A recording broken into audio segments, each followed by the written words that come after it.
Twelfth class, जैसे कि अब हम रिवीजन कर रहे हैं आपके क्वेश्चन आंसर्स की, तो ये आपका सेकंड चैप्टर है द एंड ऑफ बायोपोलैरिटी। तो एंड ऑफ बायोपोलैरिटी में स्टार्ट में बच्चे आपके जो फर्स्ट पेज पे ये पिक्स दे रखी हैं, पिक्स के नीचे आपसे क्वेश्चन बर्लिन वॉल जो दे रखा है नीचे आपके टॉपिक एक, तो यहाँ पर बर्लिन वॉल से रिलेटेड आपको शॉर्ट क्वेश्चन पुट किया जा सकता है कि when did the Berlin wall fall.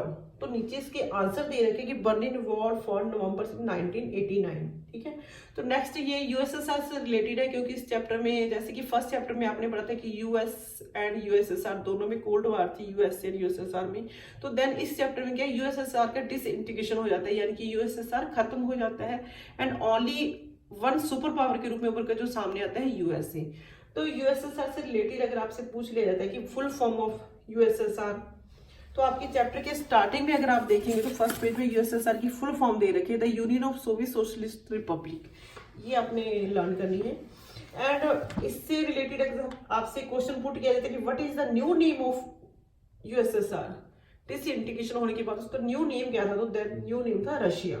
ठीक है, and when did socialist revolution take place in Russia, तो ये भी आपके चैप्टर के स्टार्टिंग में है 1917 में। और ये जो सोशलिस्ट रिवॉल्यूशन हुई थी इंस्पायर्ड बाय विच रिवॉल्यूशंस, तो विच रिवॉल्यूशन या विच आइडियोलॉजी या आइडियाज ऑफ सोशलिज्म, ये आपने याद रखना है। And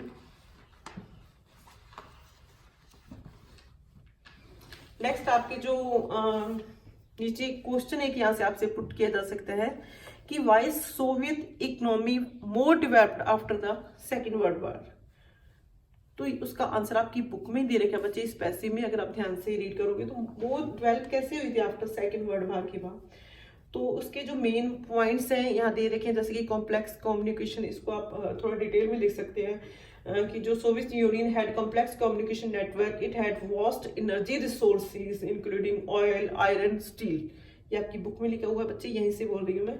and it complex machinery, production system and transport sector and that connected its remote area। ठीक है, नेक्स्ट है देयर वाज नो अनएम्प्लॉयमेंट, वहां पर कोई भी अनएम्प्लॉयमेंट नहीं था। एंड जो ऑल जो पीपल्स थे या सिटीजन्स थे, उनकी जो बेसिक नेसेसिटी थी उनको ध्यान में रखा जाता था। उनको ध्यान में रखकर क्या था, उनकी जो हेल्थ को लेकर, एजुकेशन को लेकर, उनके चाइल्ड केयर को लेकर तो यूएसएसआर ने बहुत सारी जो वेलफेयर स्कीम्स थी वो मैनेज कर रखी थी। ठीक है, जो कि गवर्नमेंट उनको प्रोवाइड करवाती थी। तो देन उनकी जो इसके साथ नेक्स्ट जो कह सकते हैं कि it had a domestic consumer industry that produce everything pins और कार, जो कि आपकी बुक में देखा है, पिन से लेकर कार तक वो प्रोड्यूस कर सकते थे। एंड बट इनकी जो क्वालिटी थी, they did not match the western countries. Western countries means USA के साथ जो कैपिटलिस्ट कंट्री थे उनके साथ इनकी जो क्वालिटी मैच तो नहीं करती थी, बट क्या था, फिर भी क्या थे, ये everything produce in USSR.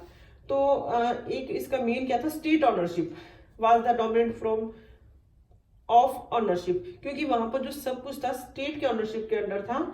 Land थी या जो भी फैक्ट्रीज थी, उन सभी पर क्या था, controlled by the Soviet states, यानी कि पर्सनल प्रॉपर्टी नहीं थी वहां पर किसी के पास।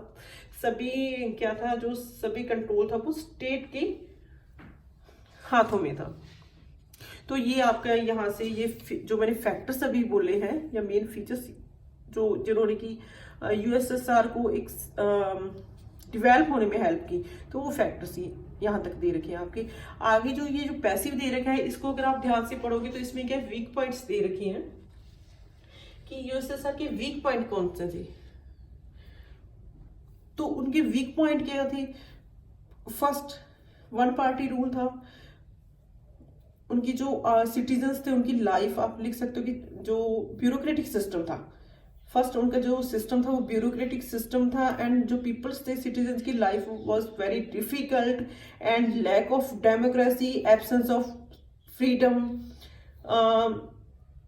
जो पीपल्स थे उनकी लाइफ बहुत ही ज्यादा स्टिफ्ड सी, मतलब घुटन से भरी हुई लाइफ थी उनकी। ठीक है, तो ये एक वीक पॉइंट्स थे। The only one party rule था represent by the communist party. तो ये आपके वीक पॉइंट है यूएसएसआर के।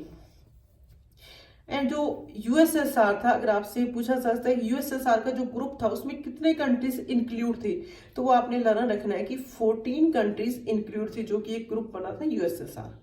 ठीक है, तो नेक्स्ट जो आपके गोर्बाचोव एंड द डिसइंटीग्रेशन दे रखा है गोर्बाचोव से रिलेटेड, तो फर्स्ट आपने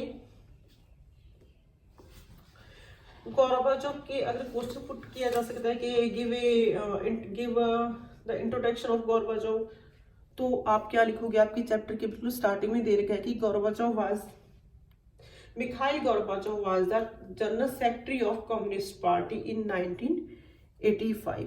ठीक है, एंड गोर्बाचोव ने क्या करने की कोशिश की थी, उन्होंने रिफॉर्म्स करने की कोशिश की थी सोवियत यूनियन में, सोवियत यूनियन की, क्योंकि वो क्या चाहते थे, वो कैपिटलिस्ट बनाना चाहते थे, यूएसएसआर को कैपिटलिस्ट कंट्री बनाना चाहते थे। ठीक है, अगर आपसे और भी यूएसएसआर से रिलेटेड यहाँ पर कोई क्वेश्चन पुट किया जा सकता है, तो हाईलाइट या right the 3 positive and 3 negative features is the Soviet system in the Soviet union.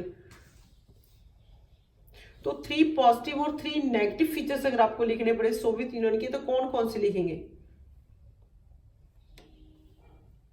Positive तो जैसे मैंने इसमें आपको बता के गई हूँ कि उन्होंने सब्सिडीज या वेलफेयर स्कीम्स चला रखी थी, हेल्थ से लेकर एजुकेशन इंक्लूडिंग हेल्थ तक। ठीक है, तो सेकंड आप वहां लिख सकते हो कि नो अनएम्प्लॉयमेंट, बेरोजगारी नहीं थी। थर्ड, जो बेसिक नेसेसिटी थी पीपल्स की वो पूरी हो रही थी। और नेगेटिव जैसे कि मैंने ये आपको बता के गई, वीक पॉइंट आपको बता के गई वही कि लैक ऑफ डेमोक्रेसी था, एब्सेंस ऑफ फ्रीडम थी, है ना। और जो कम्युनिस्ट पार्टी थी वो जो पीपल्स की एस्पिरेशंस थी उनको कंप्लीट नहीं कर पा रही थी। The party did not recognise the aspirations and feeling of peoples. ठीक है, and system was very bureaucratic, and ये आप यहां से कर सकते हो। ठीक है, कि ब्यूरोक्रेटिक सिस्टम था, ये मैंने पहले भी बता दी आपको, गुड पॉइंट और वीक पॉइंट। गोर्बाचोव के बारे में जो इंट्रोडक्शन देना था वो मिखाइल गोर्बाचोव का आपने यहाँ से करना है। ठीक है, व्लादिमीर लेनिन साइड में आपके बुक में एक पिक दे रखी है, तो ये शॉर्ट क्वेश्चन आपने बेटे ढंग से करनी है, क्योंकि यहाँ पर आपसे कहीं भी क्वेश्चन पुट किया जा सकता है कि write a short note of Vladimir Lenin या give the introduction of Joseph Stalin, तो ये आपने थोड़ा ढंग से करना है। आगे यहाँ पर बोरिस येल्सिन एक नेम दे रखा है आपसे, तो इससे रिलेटेड आपसे क्वेश्चन पुट किया जा सकता है कि maintain the role of Boris Yeltsin in disintegration of the USSR, क्या रोल प्ले किया था उन्होंने। तो then Boris Yeltsin had emerged in national hero after the popular election in Russia, ये आपकी सारा यही बुक में दे रखे हैं, देखिए emerged as a national hero. ठीक है, अपोजिंग द कूप, तो इसका answer Boris Yeltsin has emerged national hero after popular election in Russia and in December 1991 under the leadership of Boris Yeltsin Russia, Ukraine, Belarus जो 3 countries थे, इन्होंने क्या था, declare themselves to independent, इन्होंने अपने आप को इंडिपेंडेंट घोषित कर दिया था। तो ये आपसे अगर आपसे शॉर्ट क्वेश्चन भी इन 3 कंट्रीज से रिलेटेड अगर आपसे कोई शॉर्ट क्वेश्चन पुट किया जा सकता है कि which republic announce the disintegration of Soviet Union, तो उसमें भी आप ये तीनों नेम लिखेंगे, रशिया, यूक्रेन एंड बेलारूस। ठीक है, and who started the improvement in Soviet Union in 1985, किन्होंने 1985 में सोवियत यूनियन में इंप्रूवमेंट करने की कोशिश की थी, रिफॉर्म करने की कोशिश की थी, तो वो कौन थे, मिखाइल गोर्बाचोव, ये आपने लर्न रखना है। एंड अगर short questions, who was the chief secretary of communist party इन 1985, तो क्या है, मिखाइल गोर्बाचोव, ये आपने यहां से लर्न रखना है। ठीक है, and which party was dominant Soviet system, तो वो क्या आपने स्टार्टिंग में पढ़ चुके, कौन सी पार्टी थी डोमिनेट करती थी सोवियत सिस्टम में, सोशलिस्ट पार्टी।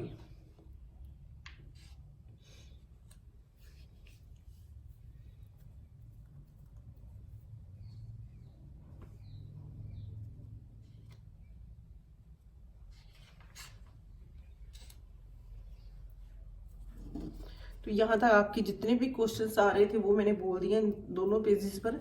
तो नेक्स्ट पेज पर हम देखते हैं कि आगे जो आपके दे रखा है कॉमनवेल्थ ऑफ इंडिपेंडेंस यानी कि CIS। तो फर्स्ट तो आपने full form of CIS learn करनी है, कॉमनवेल्थ ऑफ इंडिपेंडेंट स्टेट्स। तो यहाँ पर तो ये एक ही लाइन में ये खत्म हो रहा है CIS, लेकिन इस बार आपकी जो सिलेबस में ये थोड़ा सा इसको लेंथी बनाकर इंक्लूड किया गया है। इसको नेक्स्ट टॉपिक है जो लास्ट में मैं आपको बता दूंगी। नेक्स्ट जो दे रखा है, why did the Soviet union disintegration, कि क्या रीजन से सोवियत यूनियन के डिसइंटीग्रेट होने की।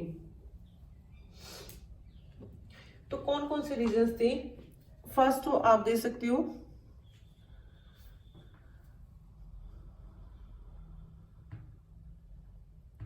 जैसे कि मैंने यहाँ फर्स्ट पॉइंट बना के लिख रखा है, internal weakness of Soviet union political and economic institution. जो उनकी पॉलिटिकल और इकोनॉमिक इंस्टीट्यूशन थी, उनका जो वीक पॉइंट था वो क्या था? इसका एक मेन रीजन था इसके सोवियत यूनियन के डिसइंटीग्रेशन होने के, इसके रिस्पॉन्सिबल थे वो कोलैप्स के। एंड अगर सेकंड बात करें तो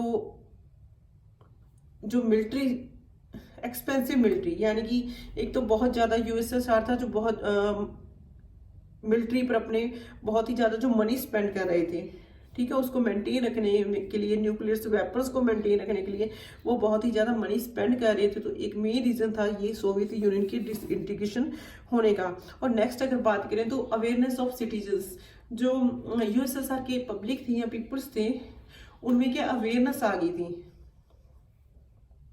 जो सिटीजन्स थे बिकम मैनी नॉलेजेबल हो गए थे अबाउट द इकोनॉमिक, अपनी इकोनॉमी को लेकर उन्हें लग रहा था कि जो west economy was the much better than the socialism. उन्हें लगता कि capitalism was best the socialism, ठीक है। तो देन क्या था, पीपल जो क्या थे अवेयर हो गए थे और उन्हें लग रहा था कि कैपिटलिज्म सिस्टम है जो कि बहुत अच्छा है। पीपल अवेयर हो गए थे, अवेयरनेस ऑफ द पीपल, यहाँ पर आप ये पॉइंट्स दे सकते हो। मच बेटर, ठीक है, much better the system of western socialism, western system is the much better then socialism. तो नेक्स्ट अगर इसमें ये 3 पॉइंट्स हैं आपके, ये 3 पॉइंट्स आ रहे हैं जो कि सोवियत यूनियन के डिसइंटीग्रेशन होने के मेन रीजन माने जाते हैं। इसके अलावा अगर आपकी बुक में बच्चे और दे रखे हो तो वैसे मेन पॉइंट्स इसमें यही है।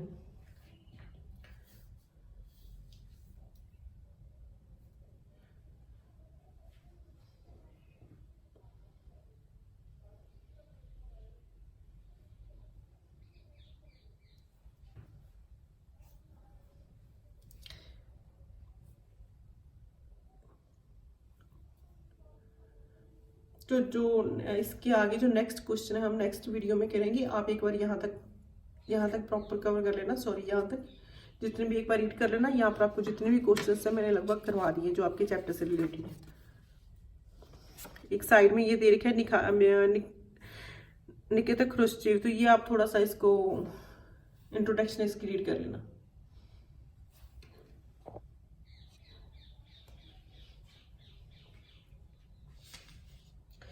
अगर आपसे यहाँ पर एक पॉलिटिकल रीजन भी अगर पूछ लिया जाता है कि जो कि यहाँ पर दे रखा है वैसे कि 70 ईयर्स तक अकाउंटेबल नहीं थी गवर्नमेंट, जो USSR की गवर्नमेंट थी वो अकाउंटेबल नहीं थी वहाँ के USSR के जो आम सिटीजन्स थे।